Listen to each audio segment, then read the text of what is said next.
ही मौर्य काल का नाम आता है तो राजस्थान में एक प्रमुख साइट है बेराट। ये एकदम खास नहीं है, फिर भी आपको याद करना पड़े, रखना पड़े तो आप सेल में 2 मात्रा और बेराट में भी 2 मात्रा। तो ये भी करोगे आप मंदिर में शंख बजाओ, मंदिर में शंख बजाओ, जिससे आपका बुरा समय याद रखोगे। आप बाबरू को ऐसे समझो भाऊ, जो साउथ मूवी वाला भाऊ होता है ना, जो उसके जितने भी असिस्टेंट होते हैं साउथ मूवी एक्टर के, वो भाऊ भाऊ उसको करते रहते हैं। उस हम पढ़ते हैं तो लगभग पूरा एरा कवर हो जाता है बेराट में ही। लेकिन कुछ जगह और है जहाँ मौर्य काल के बारे में जानकारी मिलती है हमें राजस्थान में, जिनमें से एक। नमस्कार साथियों, स्वागत है आपका एक और इतिहास के वीडियो में। इससे पहले हमने प्राचीन राजस्थान के 5 वीडियो कर लिए हैं। आज हम पढ़ने वाले मौर्य काल के बारे में। इससे पहले हमने पाषाण काल को पढ़ लिया, ताम्र पाषाण काल को पढ़ लिया है, कांसी युग को पढ़ लिया है, लोह युग को पढ़ लिया है, महाजनपद काल को पढ़ लिया है अच्छे से निमोनिक के साथ, और सारी चीज़ें याद होने लायक उस हिसाब से हमने इसको पढ़ ली है। आज हम मौर्य काल के बारे में पढ़ते हैं। हम आज इस मौर्य काल के बारे में बात करेंगे, खासकर राजस्थान के संदर्भ में जो मौर्य काल है, यानी वो इतिहास जो शिलालेखों, उत्खननों और विदेशी यात्राओं की आंखों से जो दिया गया है। तो इसके बारे में हम देखते हैं कि जैसे ही मौर्य काल का नाम आता है तो राजस्थान में एक प्रमुख साइट है बेराट। ये एकदम प्रमुख केंद्र है, राजस्थान का प्रमुख केंद्र है बेराट, जो मौर्य काल के लिए जाना जाता है। और क्योंकि यहाँ पे अशोक के शिलालेख मिले हैं, इसलिए इसको बेराट को जाना जाता है। बेराट से अशोक के बहुत सारे शिलालेख मिले हैं, इसलिए बेराट का प्रमुख केंद्रों में एक नाम आता है। बेराट के बारे में जानते हैं। इसके उत्खननकर्ता कौन है? दयाराम साहनी, नीलरतन बनर्जी और कैलाश नाथ दीक्षित।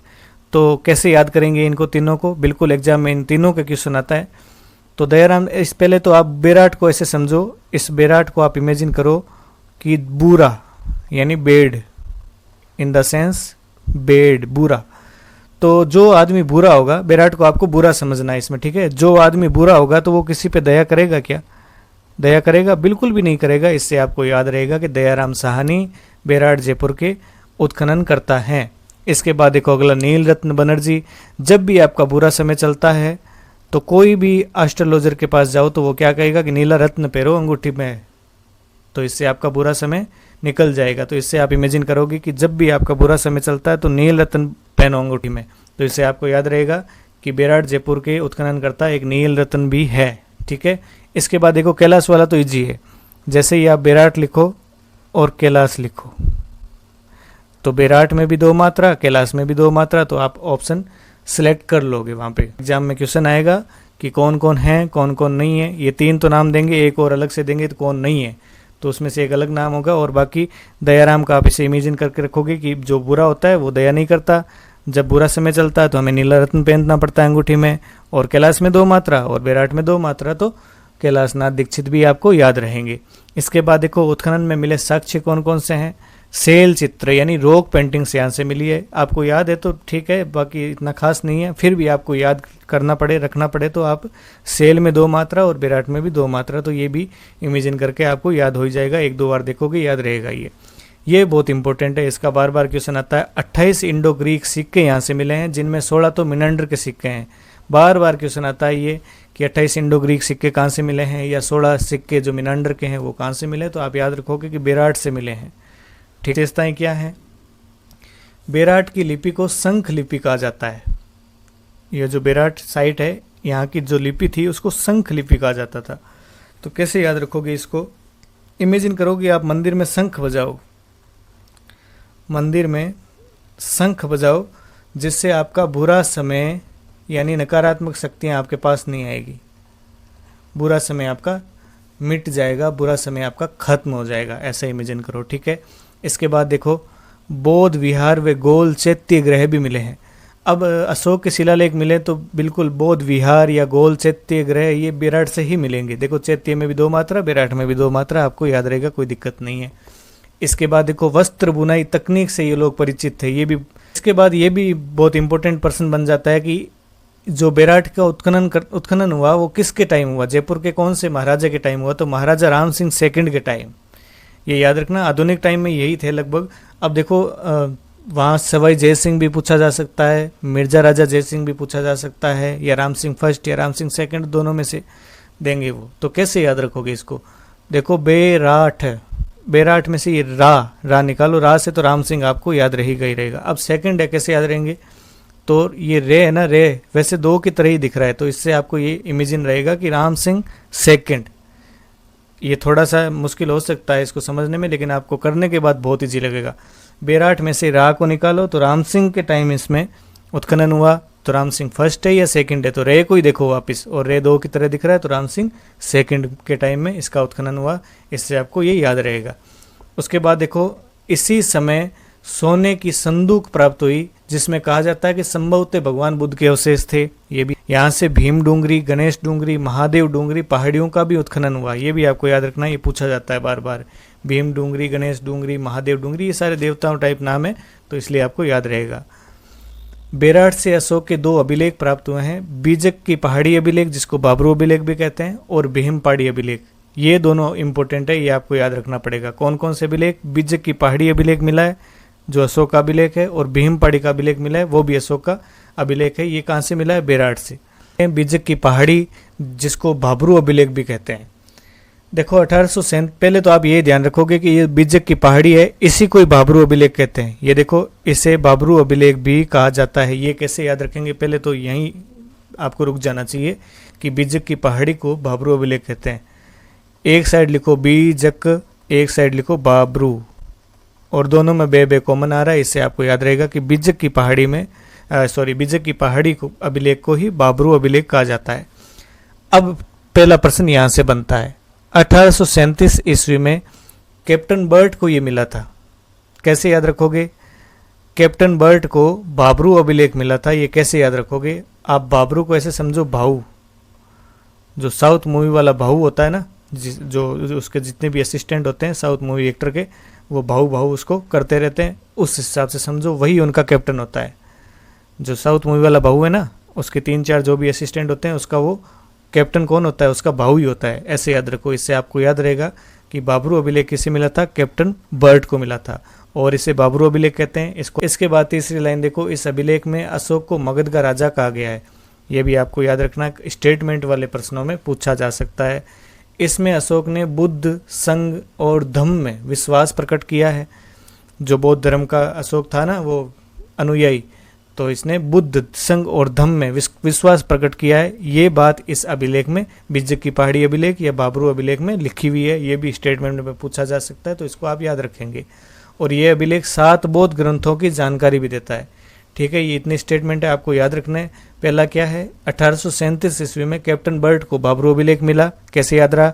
कि जो साउथ मूवी वाला भाऊ होता है, उसके असिस्टेंट उसको बोलते हैं भाऊ, क्योंकि वो उसका कैप्टन होता है। इससे आपको याद रहेगा। दूसरा, बाबरू अभिलेख को ही बीजक की पहाड़ी अभिलेख कहा जाता है। कैसे याद रखोगे? बाबरू या बाबू कर लो और बीजक से उसको मैच कर लो। इस अभिलेख में अशोक को मगध का राजा कहा गया है, और इस अभिलेख में बुद्ध, संघ और धम्म में विश्वास प्रकट किया है अशोक ने, और 7 बौद्ध ग्रंथों की जानकारी देता है बीजक की पहाड़ी अभिलेख। ठीक है, इसके बाद देखो दूसरा अभिलेख मिला, जो भीम पहाड़ी का अभिलेख जिसको बोलते हैं। तो 1871 में ACL कलाइल को ये मिला था। ACL कलाइल को ये कैसे याद रखेंगे? ऐसे समझो, जो भीम है ना, महाभारत वाले भीम, वो सब की ऐसी तैसी कर देते थे। ऐसी और तैसी, जो महाभारत वाले भीम थे वो सब की ऐसी तैसी कर देते थे। इससे आपको याद रहेगा कि ACL कलाइल को ये भीम की पहाड़ी का अभिलेख मिला था। तो अब हम मौर्यकाल पढ़ ही रहे हैं, तो हमें हैंसांग की यात्रा के बारे में बिल्कुल पढ़ना चाहिए, क्योंकि मौर्यकाल में हैंसांग ने यात्रा की थी। तो ये बेराट भी आए थे, बेराट की यात्रा की, और इन्होंने अपनी बुक, जो पी लो यो तो लो है, इनकी बुक है पी लो यो तो लो, उसमें इन्होंने बेराट की यात्रा का जिक्र किया है। ठीक है, एक तो ये याद रखना, हैंसांग ने अपनी किस पुस्तक में बेराट की यात्रा का जिक्र किया है, तो आप ध्यान रखोगे पी लो यो तो लो। इसके बाद देखो, इन्होंने बताया कि यहाँ 8 बौद्ध मठ थे जिन्हें हुण राजा मिहिरकुल ने नष्ट किया। तो कैसे याद रखोगे? देखो, है से हुण और है से हैंसवांग, मैच हो रहा लगभग, तो इससे आपको ये याद रहेगा।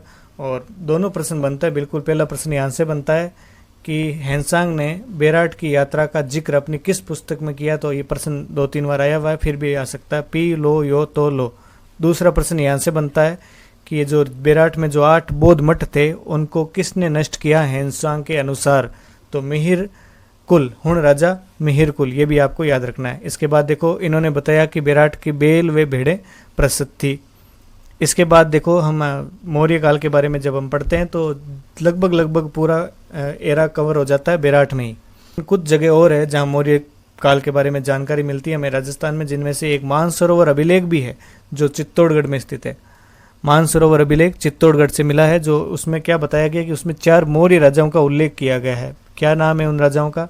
महेश्वर, भीम, भोज और मान। एक टाइप के नाम लगते हैं, याद रहेगा, और ज़्यादातर पूछा भी नहीं जाता, फिर भी पूछ ले तो आप ध्यान रखना। एक टाइम के देखो 2-2 वर्ड के नाम मिल रहे हैं, और महेश्वर आप याद रख लेना, इससे आपको याद रहेगा। मानसरोवर अभिलेख जो चित्तौड़गढ़ में मिला है, इसमें भी मौर्य काल की जानकारी मिलती है, जिसमें 4 मौर्य राजाओं के नाम मिलते हैं उस अभिलेख में। इसके बाद देखो एक अभिलेख है कणस्वा शिवालय अभिलेख कोटा। इसको आप कैसे याद रखोगे? कणस्वा और कोटा, कैसे कणस्वा और कैसे कोटा, इस प्रकार इसको आप याद रख लेना। इस अभिलेख से मौर्य राजा धवल की जानकारी मिलती है। यहाँ से क्वेश्चन बनता है, बिल्कुल बनता है कि कणस्वा अभिलेख कोटा में है, उसमें किस मौर्य राजा की जानकारी मिलती है? तो धवल की। धवल को ऐसे समझो धोड़ा यानी सफ़ेद, और कणस्वा से समझो कणक कि धोड़ी कणक है, ऐसे समझो। इससे आपको याद रहेगा कि मौर्य राजा धवल की जानकारी मिलती है कणस्वा शिवालय अभिलेख कोटा से। मौर्य वंश की राजस्थान में अंतिम जानकारी यहीं से मिलती है। और एक देखो नलियासर साइट और है, इसकी खोज किसने की थी? टी.एच. हैंडले ने की थी। नलियासर की खोज बौद्ध कस्बे के रूप में इन्होंने की थी। इसको आप याद रखना। ऐसे याद रखो कि ये जो नालियां हैं आजकल बिखरी हुई है, टूटी फूटी लगती है, हम गवर्नमेंट को ही तो दोष देते हैं कि गवर्नमेंट से हमारी ये नालियां ही हैंडल नहीं हो रही, तो क्या होगा? सारा पानी इधर उधर बिखर रहा है, गवर्नमेंट से नालियां ही हैंडल नहीं हो रही। इस प्रकार से थोड़ा सा इमेजिन करोगे तो आपको ये याद रह जाएगा। अब देखो अन्य महत्वपूर्ण तथ्य क्या है। राजस्थान में अब अशोक के अभिलेख बेराट जयपुर से प्राप्त हुए। 2 पहाड़ियों से मिले हैं। कौन कौन सी पहाड़ी? बिजक की पहाड़ी, जिसे भाबरू अभिलेख भी कहते हैं। बिजक का अभिलेख और भाबरू अभिलेख ध्यान रखना। और एक है भीम पहाड़ी, ये थोड़ा सा आप ध्यान रखोगे। भाबरू गांव कहाँ है? बेराट जयपुर के पास ही स्थित है। कैप्टन बर्ट ने बिजक की पहाड़ी का अभिलेख काट कर, क्योंकि भाबरू अभिलेख सबसे पहले कैप्टन बर्ट को ही मिला है, हमने अभी याद किया ना, भाऊ जो साउथ मूवी वाला भाऊ होता है, उसके 4-5 असिस्टेंट होते हैं, उसका ही कैप्टन वो भाऊ होता है। आप याद रखेंगे कि ये जो भाबरू अभिलेख है किसने सर्च किया? कैप्टन बर्ट ने इसको खोजा, और इसने कैप्टन बर्ट ने बिजक की पहाड़ी का अभिलेख है, ये जो भाबरू अभिलेख है, इसको काट के कलकत्ता भेज दिया, और ये अभी कलकत्ता म्यूजियम में ही है। ये भी क्वेश्चन आया हुआ है, ध्यान रखना। यहाँ से क्वेश्चन बनता है कि अभी ये जो बिजक की पहाड़ी अभिलेख है या भाबरू अभिलेख है, अभी कहाँ मिलेगा? तो कलकत्ता म्यूजियम में है। उन्होंने अपने पत्र में लिखा कि मैं कैप्टन बर्ट भाबरू से अभिलेख भेज रहा हूँ, इसी कारण इसका नाम भाबरू अभिलेख पड़ गया। पहले बिजक की पहाड़ी अभिलेख नाम था और इसका नाम भाबरू अभिलेख पड़ गया। भारत में अशोक के 8 स्थानों से शिलालेख मिले, हम पढ़ेंगे उसमें इंडिया जीके में। 14 अभिलेख लाइनें अंकित है, यानी 14 लाइनें अंकित है, और 14 अभिलेख 8 स्थानों से प्राप्त हुए हैं। अब हम इसके क्वेश्चन आंसर कर लेते हैं। बेराट स्थित पहाड़ी जहां बौद्ध विहार के अवशेष मिले हैं उसे जाना जाता है बिजक पहाड़ी के नाम से। बिल्कुल, बौद्ध विहार जहां से मिले हैं उसको बिजक पहाड़ी कहा जाता है। ऐसे ये याद नहीं होता तो आप समझ लो बौद्ध विहार और बिजक की पहाड़ी, बे, और यहाँ से भी बे, दोनों को मैच कर लेना। इसके बाद उत्तर गुप्तकालीन शंख लिपि में लिखे लेख मिले हैं। मैंने कहा ना शंख लिपि, ये कौन सी साइट की लिपि है? तो ये बेराट की लिपि है। कैसे याद रखोगे? जब हम मंदिर में शंख बजाते हैं तो हमें बुरी शक्तियाँ, बेराट से आप क्या इमेजिन करोगे? बुरी शक्तियाँ हमें परेशान नहीं करती। इसके बाद देखो 300 ईसा पूर्व से 300 ईस्वी तक के काल में राजस्थान में गोल चैत्य ग्रह कहाँ मिले हैं? तो चैत्य में 2 मात्रा, बेराट में 2 मात्रा, दिस इज राइट आंसर। किस पूरा स्थल के निवासी वस्त्र बुनाई की तकनीक से परिचित थे? तो बेराट के लोग वस्त्र बुनाई की तकनीक से परिचित थे, अभी हमने पढ़ा। इसके बाद देखो सही कथनों को चुनिए। विराट नगर जिसे पहले बेराट के नाम से जाना जाता था, जोधपुर का एक हिस्सा। ना, ये जयपुर होगा यहाँ पे, तो ये पहला कथन तो सीधा गलत हो गया। बेराट मौर्य साम्राज्य का हिस्सा है। बिल्कुल, बेराट मौर्य साम्राज्य का ही हिस्सा है। देखो कितनी मज़ेदार बात है कि मौर्य में भी 2 मात्रा और बेराट में भी 2 मात्रा, तो इससे आपको ये याद रखने में आसानी रहेगी कि ये मौर्य साम्राज्य का हिस्सा है।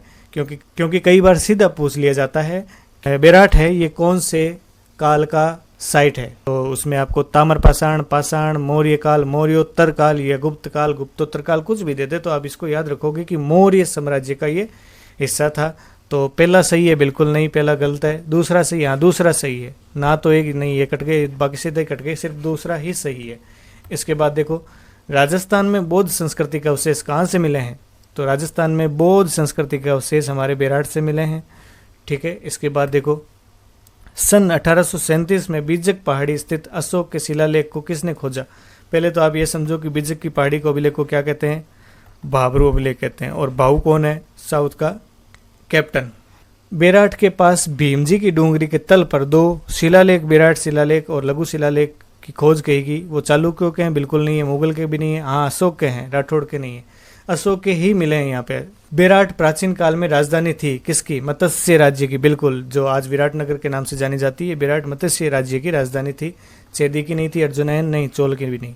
सन 1837 में बीजक पहाड़ी स्थित अशोक के शिलालेख को किसने खोजा, ये वापस आ गया कैप्टन बर्ट। इसके बाद देखो दयाराम साहनी, नीलरत्न बनर्जी, कैलाशनाथ दीक्षित की किस सभ्यता के उत्खनन में मुख्य भूमिका है। जो दया करता है वो किसी का बुरा सोच नहीं सकता। नील रत्न कब पहनना चाहिए, जब हमारा समय बुरा चल रहा हो। कैलाश में 2 मात्रा, बेराट में 2 मात्रा, तो ये बेराट से, तीनों बेराट से मैच हो रहे हैं। तो आपको ये याद रहेगा कि ये बेराट सभ्यता के स्थल के उत्खनन करता है। इसके बाद देखो बेराट से संबंधित नहीं है, भीमजी की डूंगरी तो है, महादेव जी की डूंगरी भी है, बीजक की पहाड़ी भी है, राव जी की तो हमने नहीं सुना। 2 तो देवताओं के नाम आ गए, बीजक को बाबू और बाबरू करके सेट कर लेना, ये राव जी का पहाड़ी ये कट जाएगा, सेकंड ग्रेड जीके में पूछा हुआ है। इसके बाद देखो बीजक की पहाड़ी मौर्यकालीन स्तूप चैत्य का एक खंडहर है, जिसका निर्माण बारी बारी से लकड़ी के 26 स्तंभों तथा ईंट के चूने के पत्थर से प्लास्टर किए हुए पैनलों से हुआ था। ये कहाँ स्थित है, तो ये बेराट में स्थित है। इसने इतना घुमाने की क्या जरूरत थी, चैत्य पकड़ो यहाँ से सीधा। ये 2 मात्रा यहाँ पे बेराट में, 2 मात्रा चैत्य में, तो ये this is right answer. बेराट Viratnagar में प्रथम उत्खनन किसके नेतृत्व में किया गया था, तो सबसे पहले दयाराम साहनी ने किया था, ध्यान रखना इसको। भीम डूंगरी, गणेश डूंगरी राजस्थान की किस सभ्यता से मिला है, तो ये बेराट सभ्यता से मिले हैं। इसके बाद देखो निम्न में से किस स्थल से यूनानी शासक मिनांडर के 16 सिक्के प्राप्त हुए। मैंने कहा था ना ये क्वेश्चन आएगा, बिल्कुल पूछा हुआ है। तो मिनांडर के सिक्के किस सभ्यता स्थल से मिले हैं, बेराट स्थल से, ठीक है। किस स्थल से इंडो ग्रीक के 28 सिक्के प्राप्त हुए हैं, तो ये भी बेराट से। देखो ये 16 सिक्के और ये 28 इंडो ग्रीक के सिक्के दोनों पूछ लिए गए हैं, दोनों वेरी इंपॉर्टेंट, याद रखना है, ये पूछे जा सकते हैं फिर से, RS में पूछा हुआ है, देखो पहले से ही इसको बहुत अच्छे एग्जाम में पूछ लिया गया है। इसके बाद देखो बेराट में किस सभ्यता के अवशेष प्राप्त हुए हैं, तो बेराट में वैदिक सभ्यता, सरस्वती सभ्यता, बनास सभ्यता या मौर्यकालीन सभ्यता, तो मौर्यकालीन सभ्यता के अवशेष मिले हैं।